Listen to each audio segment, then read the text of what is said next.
2001 roku Nissan pokazał światu model X-Trail, kanciaste auto terenowe, które dość szybko zaskarbiło se dużo rzesza odbiorców.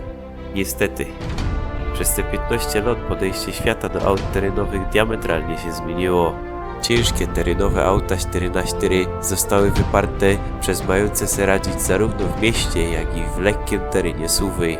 Nissan też poszło za tym trendem i model z 2013 roku, który dzisiaj testujemy, diametralnie różni się od swojego poprzednika. Z zewnątrz stylisty niezbyt się wysiliły, bo auto wygląda jak powiększony brat bliźniak Nissana Qashqai'a. Mamy tu jednak pewne elementy, za które w Qashqai'u musielibyśmy dopłacić, a tu mamy je w standardzie. Ta wersja jest wersją topową, ale na przykład za takie sztywne listwy na dole zderzaka w Qashqai'u trzeba dopłacić, a tu mamy je w standardzie. Standard jest sam jednak drogi, bo kosztuje w podstawowej wersji 98 000 zł, a najdroższa wersja kosztuje prawie 160 000. Cena, patrząc na auto, jest mimo wszystko trochę zawrotno. W środku tyz praktycznie niczym nie różni się od środka Qashqai'a. Bagażnik możecie zaaranżować na 1000 sposobów, a jak złożycie siedzenia, to na swoja działka weźmiecie nawet swojego psa. W środku tak i na zewnątrz wszystko jest praktycznie takie same jak w Nissanie Qashqai'u. Jednak jest to proste, funkcjonalne i w zasadzie nie ma sensu zmieniać czegoś, co się sprawdza. Zegary są bardzo czytelne. W środku między zegarami mamy dość srogi wyświetlacz, na którym mamy tak właściwie centrum zarządzania tym autem. Możemy sobie tu wejść w ustawienia, wszystko pozmieniać. Wiadomo, pokazuje nam jakieś tam ostrzeżenia, chwilowe zużycie. Mamy tu też pokazane, jak się w danym momencie dzieli nam napęd, jak mamy puszczony 4x4 albo tylko na przednią oś, albo automatycznie. Wszystko nam tu pokazuje, jak się to dzieli. Jest to fajna, ciekawa rzecz. Rozwiązaniem, które świetnie sprawdza się przy aucie w tych gabarytach, jest kamera 360 stopni. System jest skonstruowany tak, że z każdej strony auta mamy kamery i obraz jest zbierany i wyświetlany na centralnym panelu naszego auta.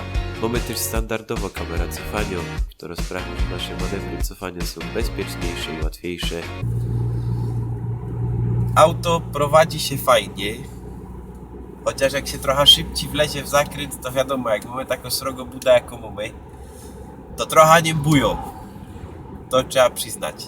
Zawieszenie jest dość miękkie, chociaż jak wjadziemy w teren, to powiemy trochę o nim więcej, bo wydawało się, że jak na sucha, to powinno być jeszcze delikatnie miększe, ale tu zaś jest kompromis pomiędzy tym, żeby jeździć tym po mieście, no bo te wszystkie oligarchy terenie kupują auta, żeby jeździć nim w terenie, bo mało jest ludzi, co mieszka w górach i takie auto rzeczywiście im jest potrzebne. I no kupują je po to, żeby jeździć nim do roboty. Co jest dziwnym pomysłem, no ale jak lubią, to niech tak robią. Mamy sam silnik 1.6 diesla i na początku to był jedyny silnik montowany w tym aucie i w sumie dalej tak jest, bo pojawiła się benzyna w Torotyzmo 1.6 i z tych dwóch silników możemy sobie coś tam spróbować wybrać. Tym, co tu mamy, bo 130 koni, to na papierze wydawało się, że to jest trochę mało jak na auto, co ma 1,5 tony. Ale powiem wam, że nie ma źle. Nowo się rada, jest w miarę dynamiczny. Oczywiście nie jest to jakiś demon prędkości, no ale to jest auto terenowe, nigdy nie będzie jeździć jakoś mega wartko, bo nie jest do tego stworzone. One sobie poradzić w mieście, na dłuższej trasie i w terenie. Na dłuższej trasie i w terenie radzi se dobrze.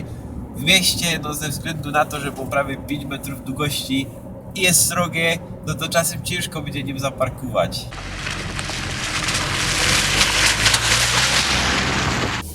Pojeździliśmy nim już po drogach równych, gładkich, asfaltowych. Teraz się go wezmemy na małe górecki. Obejrzymy, jak się radzi w terenie. Tu w pośrodku mam takie pokrętło. Mogę się wybrać, jaki tryb chcę. Włączę 4x4 i nacisnę mu trochę. To jest nie za dużo, żeby go sam kaj. Wiadomo, w terenie to jest nie można za wartko szaleć.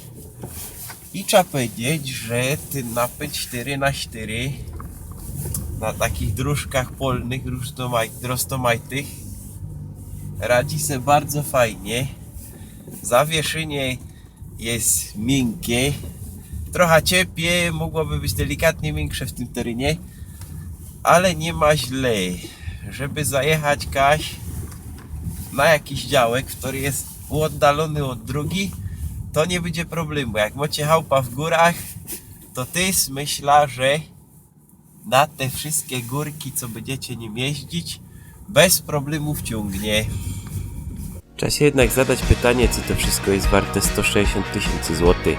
Siadając do niego, nie byliśmy do tego przekonani i wysiadając, to do końca my nie są. Auto straciło po liftingu charakter, jest dość przyjemne w prowadzeniu i fajnie wykończone, ale dali po prostu za drogie. Jak ktoś chce przeznaczyć taki pieniądz na przestronnego i dobrze wykonanego SUV-a, na spokojnie może te auto brać. Nie powinien jakoś bardzo się zawieść, bo my pod koniec jazdy po prostu te auto polubili.